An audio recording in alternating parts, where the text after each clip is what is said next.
Salut, je m'appelle Diane, mais tous mes amis m'appellent Dia. Et je suis ici pour vous partager ma folle histoire d'amour. J'ai toujours été fan des comédies romantiques. Quand j'étais enfant, je regardais des films comme Twilight et j'étais impatiente de rencontrer mon Edward. Même si j'étais une romantique dans l'âme, je ne suis sortie avec personne au lycée.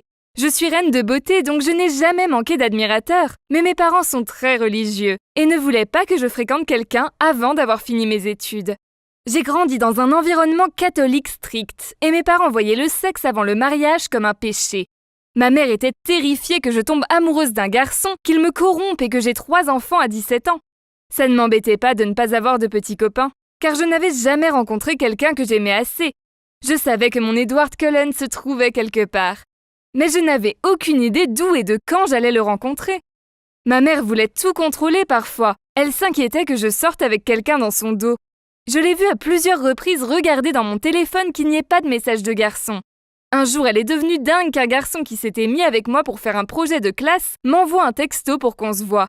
Je lui ai expliqué que c'était pour l'école et elle a carrément appelé mon prof et a insisté pour qu'à l'avenir, je sois mise uniquement avec une fille. C'était tellement gênant. C'est seulement quand j'ai terminé le lycée et que je suis partie à l'université que j'ai commencé à réfléchir à l'homme de mes rêves. Mes colocataires m'avaient appelée Cendrillon, car à chaque fois qu'ils frappaient à ma porte de chambre, il y avait souvent une comédie romantique en bruit de fond. Sans mes parents stricts pour me réprimander, j'ai commencé à sortir plus avec mes amis.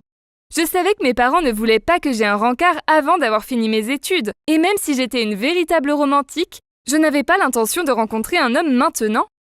Tout a changé le soir où j'ai rencontré Cédric. J'étais à une fête quand il est venu vers moi, m'a dit que j'étais belle et a demandé si on pouvait prendre une photo ensemble. J'étais flattée donc j'ai accepté. On a fini par parler une grosse partie de la soirée et il m'a fait ressentir plein de papillons dans le ventre. À la fin de la soirée, Cédric m'a proposé mon premier encart. Je l'appréciais et je voulais le connaître. Donc j'ai dit oui. Il se trouve qu'on avait beaucoup en commun.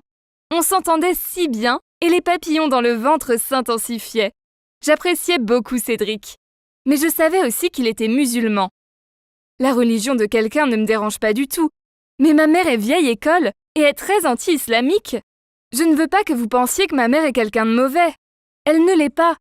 C'est juste une vieille qui se laisse emporter parfois, et elle a de fausses idées sur les musulmans. Les mois suivants, on a continué à se voir et mes sentiments pour Cédric grandissaient. Puis un jour, il est venu chez moi avec un bouquet de roses rouges et m'a demandé d'être sa petite amie. C'était tellement romantique. J'ai tout de suite dit oui. Cédric m'a présenté à sa famille. Ils étaient tous adorables et accueillants. Ils se fichaient que je n'étais pas musulmane, car ils voyaient que je rendais Cédric heureux et que c'était ce qui importait. Soudainement, tout paraissait si réel. Maintenant, je devrais dire à ma mère que j'avais brisé la règle du pas de rencard avant la fin des études. Et avec un musulman, plus j'y pensais, plus je paniquais. Mais je savais qu'il fallait que je parle de Cédric à mes parents. Je suis rentrée pour le week-end et au moment du dîner, j'ai rassemblé mon courage pour leur parler de lui. Ma mère a totalement paniqué. Elle était si en colère qu'elle a brisé son vase favori, puis me l'a reproché. Elle a ensuite couru en haut, pleurant à chaudes larmes. Mon père était plutôt détendu. Il m'a enlacée et m'a dit d'écouter mon cœur. Il a dit que ma mère avait besoin de temps pour accepter. Puis il m'a raconté comment il a rencontré ma mère. Ses parents ne l'avaient pas du tout aimée. Mais quand ils ont appris à la connaître, ils ont compris que c'était quelqu'un de bien. Le matin suivant, ma mère refusait de me parler et c'était très maladroit. Elle parlait à mon père comme si je n'étais pas dans la pièce. Elle a bu un mug entier de café sans même tenir compte de ma présence. Je n'en pouvais plus, alors je suis partie plus tôt. Ça a pris 3 semaines avant que ma mère me reparle. Puis 1 mois de plus avant qu'elle arrête de raccrocher quand je parlais de Cédric. Après 2 mois, elle a fini par m'autoriser à amener Cédric pour qu'elle le rencontre. Je ne peux même pas vous dire comme ça me stressait. Sur la route, je paniquais. Et Cédric me calmait. Il m'a dit qu'il m'aimait de tout son cœur. Et que notre famille et amis nous acceptent ou pas, c'est leur choix. Et malgré tout, que ses sentiments pour moi ne changeraient pas. J'ai compris qu'il avait raison. Si ma mère ne pouvait pas accepter mon choix d'être avec Cédric, peu importe sa religion, eh bien ce serait son problème, pas le mien. Cédric me rend heureuse et personne ne devrait avoir à renoncer au bonheur pour faire plaisir aux autres. En accompagnant Cédric à l'intérieur, je tremblais littéralement d'angoisse.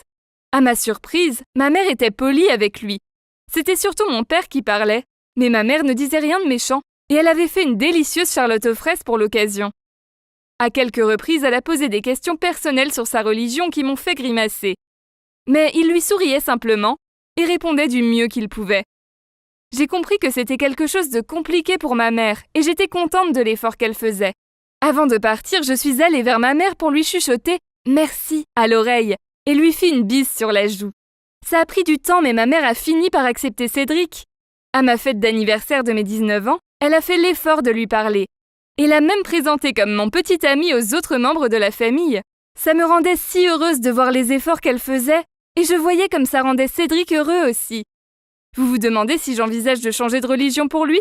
Oui, bien sûr, comme Bella dans Twilight. Je suis prête à tout sacrifier, juste pour prouver que mon amour est inconditionnel. J'ai rencontré l'homme de mes rêves, et je ne le laisserai pas partir.